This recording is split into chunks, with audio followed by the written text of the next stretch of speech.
Twisters OTT റിലീസായതിനു ശേഷമാണ് ഈ ഒരു സിനിമ കാണുന്നത്. തിയേറ്ററിൽ കണ്ടിരുന്നു എന്നുണ്ടെങ്കിൽ കുറച്ചും കൂടി ഒരു നല്ല എക്സ്പീരിയൻസ് കിട്ടിയേനെന്നാണ് എനിക്ക് തോന്നിയത്. ആക്ച്വലി കുറേ കാലമായിട്ട് നമ്മൾ എക്സ്പെക്ട് ചെയ്തൊരു സിനിമയാണ്. കാരണം ഒരു ടൊർണാഡോ റിലേറ്റ് ചെയ്തിട്ടുള്ള ഒരു സിനിമകൾ, അങ്ങനത്തെ ഒരു അഡ്വഞ്ചർ സിനിമകൾ കണ്ടിട്ട് കുറച്ച് കാലമായതില്ല. ഈ ഒരു സിനിമയിൽ ഗ്ലെൻ ബോവലും ഡെയ്സി എഡ്ഗർ ജോൺസുമാണ് ലീഡിങ് റോൾസ് ചെയ്തിട്ടുള്ളത്. ഒരു അഡ്വഞ്ചർ സിനിമ ആണോ എന്ന് ചോദിച്ചു കഴിഞ്ഞാൽ ഒരു അഡ്വഞ്ചർ സിനിമ തന്നെയാണ്. ഇതിനകത്ത് എടുത്തു പറയേണ്ട കാര്യങ്ങൾ ഇതിൻ്റെ VFX ടീമിനാണ്. ഭയങ്കര നന്നായിട്ടൊരു ഭയങ്കര സാറ്റിസ്ഫൈങ് സാധനം, അല്ലെങ്കിൽ ഒരു സാറ്റിസ്ഫൈങ് ടൊർണാഡോയാണ് ഇതിനകത്ത് കാണിച്ചിട്ടുള്ളത്. കാരണം ചുഴലിക്കാറ്റ് കാണിക്കുക എന്ന് പറയേണ്ടത് അതൊരു വലിയ ടാസ്ക് തന്നെയാണ്. കാരണം ഫുള്ള് VFXൽ ചെയ്യേണ്ടി വരും. അപ്പോൾ ഒരു സിനിമ ഫുള്ളായിട്ട് ഈ ഒരു ടൊർണാഡോ റിലേറ്റ് ചെയ്തിട്ട് ചെയ്യാമെന്ന് പറയുമ്പോൾ കുറച്ച് ടാസ്ക്കാണ്. പക്ഷേ അതപ്പോൾ വളരെ ഭംഗിയായിട്ട് തന്നെ ചെയ്തിട്ടുണ്ട് എന്നാണ് എനിക്ക് ഫീൽ ചെയ്തത്. ഇതൊരു റിപ്പീറ്റബിൾ വാല്യുള്ള സിനിമയായിട്ടൊന്നും എനിക്ക് തോന്നുന്നില്ല. ഞാൻ അങ്ങനെ പറയുന്നുമില്ല. ഒരു വൺ ടൈം വാച്ചബിളാണ്. നിങ്ങൾ വെറുതെ ഇരിക്കുന്ന സമയത്ത് ഒരു അഡ്വഞ്ചർ സിനിമ കാണാനായിട്ട് ഉള്ള മൂഡിലാണെന്നുണ്ടെങ്കിൽ കാണാൻ പറ്റുന്നൊരു സിനിമ. പക്ഷേ തിയേറ്ററിലായിരുന്നു കണ്ടതെങ്കിൽ നമുക്ക് കുറച്ചും കൂടി ഒരു നല്ല എക്സ്പീരിയൻസ്, കാരണം അതിൻ്റെ ഒരു സൗണ്ട് എഫക്റ്റും കുറച്ച് വലിയ സ്ക്രീനിൽ കാണുന്ന സമയത്ത് കുറച്ചും കൂടി ഒരു സിനിമാറ്റിക് എക്സ്പീരിയൻസ് കിട്ടിയേനെന്നാണ് എനിക്ക് തോന്നിയത്. അപ്പം ഈ ഒരു സിനിമയിലെ കേറ്റ് എന്ന് പറയുന്ന ലീഡിങ് ക്യാരക്ടർ, കേറ്റും ടൈലർ എന്ന് പറയുന്ന 2 ലീഡിങ് ക്യാരക്ടേഴ്സ്, അവരുടെ ലൈഫിലുണ്ടാകുന്ന കുറച്ച് കാര്യങ്ങൾ, അല്ലെങ്കിൽ ഒക്ലഹോമയിൽ സ്ഥിരമായിട്ട് വരുന്ന ട്വിസ്റ്റേഴ്സ്, അല്ലെങ്കിൽ ടൊർണാഡോ അല്ലെങ്കിൽ ചുഴലിക്കാറ്റ്, അതുമായിട്ട് റിലേറ്റ് ചെയ്തിട്ട് അപ്പം ആദ്യം കാണിക്കുന്ന കുറച്ച് സീനുകൾ, അതായത് ഈ ലീഡിങ് റോളായിട്ടുള്ള കേറ്റിൻ്റെ കുറച്ച് പാസ്റ്റ് ലൈഫ് കാണിക്കുന്നു. അതിനെ റിലേറ്റ് ചെയ്തിട്ട് അവർക്ക് സംഭവിക്കുന്ന കാര്യങ്ങൾ, അങ്ങനെ പിന്നെ പ്രസൻറ്റിലേക്ക് വരുന്നു.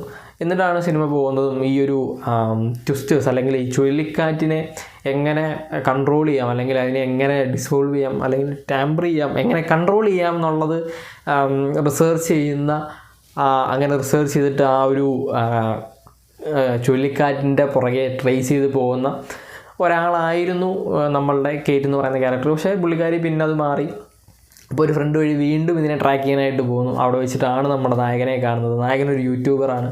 നായകൻ ഇതേപോലെ ഭയങ്കര അഡ്വഞ്ചറസ് ആയിട്ടുള്ള യൂട്യൂബർ. ഇതേപോലെ തന്നെ ഈ നമ്മളിപ്പം ഈ വിദേശ രാജ്യങ്ങളൊക്കെ നോക്കിക്കഴിഞ്ഞാൽ ഇതേപോലുള്ള കുറേ ആളുകളുണ്ട് ഭയങ്കര അഡ്വഞ്ചറസ് ആയിട്ടുള്ള, ഈ ചുഴലിക്കാറ്റിൻ്റെ പുറകെ പോവുക, പിന്നെ മറ്റേ പ്രേതങ്ങളെ ഹണ്ട് ചെയ്യാനായിട്ടും, അങ്ങനെ കുറേ അഡ്വഞ്ചറസ് ആയിട്ടുള്ള ആളുകളുണ്ട്. അപ്പോൾ ഇവരുടെ ഹോബി എന്ന് വെച്ച് കഴിഞ്ഞാൽ ഈ ചുഴലിക്കാറ്റിൻ്റെ പുറകെ പോവുക, ചുഴലിക്കാറ്റിനെ അതിൻ്റെ ഡേറ്റ കളക്ട് ചെയ്യുക. അങ്ങനെ വലിയൊരു ടീമുണ്ട്. അവർ ഡേറ്റ കളക്ട് ചെയ്യുന്നത് വേറെ ആവശ്യങ്ങൾക്ക് വേണ്ടിയിട്ടാണ്. പക്ഷേ ഇവരുടേത് ആളുകളെ ഹെൽപ്പ് ചെയ്യുക എന്നുള്ളതാണ്. കാരണം ഒരു വലിയ ട്വിസ്റ്ററൊക്കെ വന്നിട്ട് പോയി കഴിഞ്ഞാൽ ആ ഒരു വില്ലേജ് തന്നെ ഇല്ലാണ്ടാവും. നമുക്കറിയാവുന്ന കാര്യങ്ങളൊക്കെയാണ് നമ്മൾ പലപ്പോഴും ന്യൂസിലൊക്കെ കാണുന്നത്. അപ്പം ഈ ഒരു ചുഴലിക്കാറ്റിനെ കൺട്രോൾ ചെയ്യാൻ പറ്റും എന്നുള്ള ഒരു തിയറിയിലാണ് കേട്ട് നിൽക്കുന്നത്. അപ്പം ടൈലറും ഹെൽപ്പ് ചെയ്യാനായിട്ട് ചെല്ലുന്നു. അങ്ങനെ ഇവർ രണ്ടും കൂടെ നടത്തുന്ന കുറച്ച് അഡ്വഞ്ചേഴ്സാണ് ഈ ഒരു സിനിമ പ്രധാനമായിട്ട് കാണിച്ചു പോകുന്നത്. പക്ഷേ ഇതിൻ്റെ ഒരു ക്ലൈമാക്സ് എനിക്ക് കുറച്ചും കൂടെ ബെറ്റർ ആക്കാമായിരുന്നു എന്ന് തന്നെ എനിക്ക് തോന്നുന്നത്.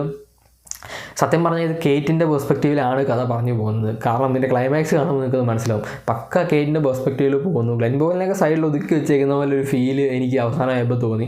പക്ഷേ കുഴപ്പമില്ല, ക്ലൈമാക്സ് ബെറ്റർ ആക്കിയിരുന്നെങ്കിലും നല്ല എക്സ്പീരിയൻസ് കിട്ടിയേനെ. ഇതും അതാണ് ഞാൻ പറഞ്ഞത്, വൺ ടൈം വാച്ചബിളാണ്. അങ്ങനെ ഗൂസ് ബമ്പ് തരുന്ന സീനുകളൊന്നും എനിക്ക് ഫീൽ ചെയ്തൊന്നുമില്ല. ഇങ്ങനെ ചുമ്മാ ഇരുന്ന് ബോറടിക്കാതെ കാണാൻ പറ്റുന്നൊരു സിനിമ എന്നേ ഉള്ളൂ. അല്ലാതെ ചില സിനിമകൾ നമ്മൾ കാണുമ്പം അടുത്ത സീൻ എന്താണ് ഇങ്ങനെ എഡ്ജ് ഓഫ് ദ സീറ്റിൽ നിന്ന് കാണില്ല. അങ്ങനെയുള്ളതൊന്നും ഈ ഒരു സിനിമയ്ക്കകത്ത് എവിടെയുമില്ല. ഒരു നല്ല VFX ടീം നന്നായിട്ട് VFX ചെയ്തിട്ടുണ്ട്. അതേപോലെ തന്നെ ആക്ടിങ്ങും അത്യാവശ്യം കുഴപ്പമില്ല. പിന്നെ ഒരു ഫ്ലോയിൽ പോകുന്നൊരു സ്റ്റോറി, ബോറടിപ്പിക്കാതെ കൊണ്ടുപോകുന്നൊരു സ്റ്റോറി. എനിക്കൊരു 1 മണിക്കൂർ കഴിഞ്ഞപ്പോഴത്തേക്ക് ഇവർ എന്താണ് ഉദ്ദേശിക്കുന്നത്, നമ്മൾ ഉദ്ദേശിക്കുന്ന സാധനമൊന്നും വന്നില്ലല്ലോ എന്നൊരു ഫീൽ എനിക്ക് തുടങ്ങിയിട്ടുണ്ടായിരുന്നു. പിന്നെ പെട്ടെന്നൊരു ക്ലൈമാക്സ് കൊണ്ടുവന്നിട്ട് പെട്ടെന്ന് തീർത്ത ഒരു ഫീൽ എനിക്കുണ്ട് ഈ ഒരു സിനിമ ഉണ്ട്. എന്താണെന്നറിയില്ല, ചില സിനിമകൾ നമ്മളങ്ങനെയാണ്, നമ്മൾ ഒരുപാട് പ്രതീക്ഷിച്ച് പോവും. ഒരു പ്രതീക്ഷിക്കാത്ത സാധനം കിട്ടാതെ വരുമ്പോൾ നമുക്ക് അങ്ങനെ പലതും തോന്നും. അങ്ങനെയാണ് എനിക്ക് തോന്നിയത്. എന്തായാലും തിയേറ്റർ എക്സ്പീരിയൻസ് ഇല്ലാത്തതുകൊണ്ടായിരിക്കാം, മേ ബി അതുകൊണ്ടായിരിക്കാം എനിക്ക് അങ്ങനെ തോന്നിയത്. എന്തായാലും ഒരു വൺ ടൈം വാച്ചബിൾ സിനിമയായിട്ടാണ് ട്വിസ്റ്റർ എനിക്ക് തോന്നിയത്.